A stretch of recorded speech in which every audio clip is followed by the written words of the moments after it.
영화를 바라보는 새로운 시각, 아웃클래스입니다. 천부적인 연쇄살인마가 기억상실증에 걸린다면 어떤 일이 벌어질까요? 주인공 병수는 살인마입니다. 그러나 차량사고로 인한 후유증으로 알츠하이머에 걸리게 되죠. 그런 그가 살인을 그만두고 나서 자기 딸을 위협하는 또 한 명의 살인자를 마주하게 되는데요. 영어로 쓴 에세이, 오늘은 소설을 원작으로 한 영화 살인자의 기억법을 통해 시간과 기억에 대해서 적어보려 합니다. 민태주가 살아있다. 주인공 병수는 연쇄살인마입니다. 세상에 널린 죽어 마땅한 쓰레기들을 청소하기 위해 살인을 저지르죠. 세상엔 꼭 필요한 살인이 존재한다는 걸 나는 그때 알았다. 살인이 아니다.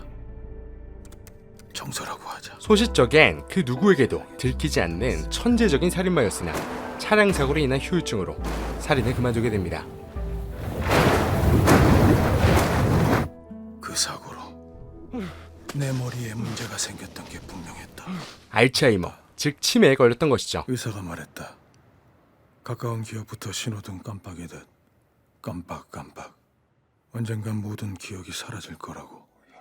알츠하이머로 인해 병수는 앞으로의 일을 제대로 기억하지 못하게 되고 녹음기나 노트북을 통해 자신의 기억을 기록하기 시작합니다. 우리는 평소에 좋은 추억이나 나쁜 기억을 많이 담고 살아가지만 병수처럼 기억 자체를 잃는 경우는 드뭅니다. 병수는 우리와 다르게 머릿속에 있는 기억이 아니라 자신이 기록한 것만이 유일한 기억이 되는 것이죠. 이렇게 기억을 머릿속에서 떼내어 기록하게 되면 자연히 우리는 기억이라는 단어 그 자체에 대해 생각해 볼 수 있습니다. 기억이란 무엇일까요? 병수에게 있어 기억이란 모든 것입니다. 같은 연쇄살인마 민태주가 병수의 딸 은희를 노리기 시작한 순간부터 말이죠. 자신의 딸 은희를 지키기 위해 병수는 기억을 붙잡으려 안간힘을 씁니다.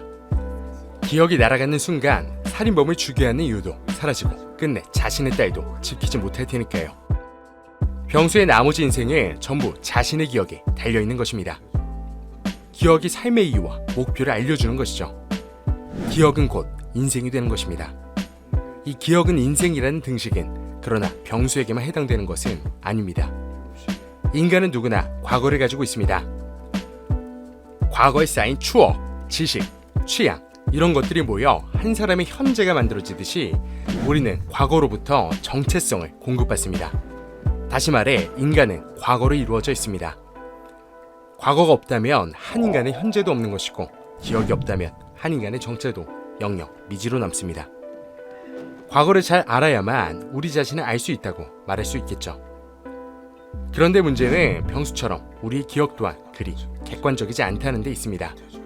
병수가 자신의 기록을 신뢰할 수 없는 것처럼 우리도 마냥 자신의 기억을 신뢰하기 어렵다는 것이죠.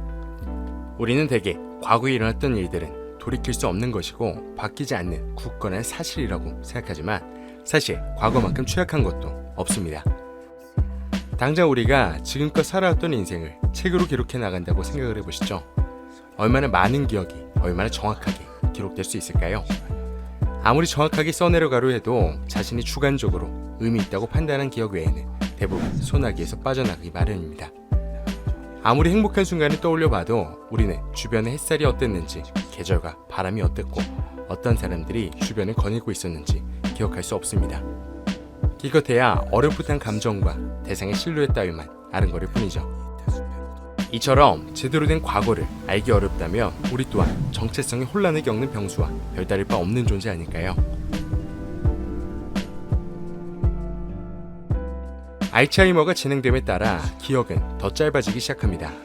그리고 영화가 진행될수록 우리는 병수가 필사적으로 붙잡고자 했던 기억마저 신뢰할 수 없다는 것을 알게 됩니다. 아버지가 가끔 어릴 적에 죽은 누나를 찾는다. 그래 이 살인마 새끼야. 확인시켜줄게.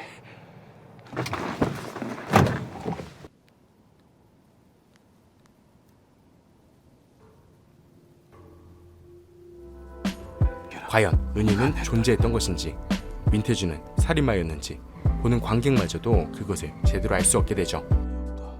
은희가 내 딸이 아니듯이 내 머릿속에 머릿속에서 살인의 기억이 모두 없어진다 해도 나는 무서운 건 악이 아니요 시간이지. 아무도 그것을 이길 수가 없거든. 소설 살인자의 기억법. 아무리 우리가 기억을 지키고 미래를 살아가려고 해도 병수처럼 우리의 시간 또한 사라지기 마련입니다. 선인이든 악인이든 자기 시간이 지나면 지상을 떠나야 하죠. 여러분은 자기 죽음 이후의 시간을 상상해 본 적이 있나요? 상상할 수 있다고 해도 그것은 우리와 아무런 관계가 없는 시간이 아니던가요? 인간이 아무리 발버둥 쳐봐야 고작 100년 정도밖에 살 수 없습니다. 100년이 지나고 나면 내가 살던 세상은 아예 없게 되는 것이죠. 세상은 시간과 함께하고 있으니 시간으로부터 떠난 나는 말 그대로 무입니다. 내가 애써 가진 추억이나 정체성도 모두 사라지게 될 것입니다. 이처럼 우리를 처벌하는 것은 결국 시간입니다. 시간이야말로 병수 같은 살인마도 정복할 수 없었던 미지의 영역입니다. 시간의 허망함에 대해 우리는 어떻게 대해야 할까요? 인간이 시간을 정복하는 날이 올 수 있을까요? 기억나는 거 나한테 얘기하는 거예요? 에? 민태주 순경 왜 죽였는지 기억나요? 그리고 이 시간을 따라 함께 지워지고 사라지는 기억이라는 것을 우리는 얼마나 신뢰할 수 있을까요? 내가 누군지 잊어버리기 전에. 아니, 내가 누군지 기억이 없는 나는 과연 나라고 할 수 있을까요? 잊어버리기 위해. 오늘 살인자 기억법을 보시면서 시간과 기억에 대한 의미를 다시 한번 생각해 보시면 좋겠습니다. 네 기억은 믿지 마라. 민태주가 살아있다. 이상 영어로 쓴 에세이였습니다. 감사합니다.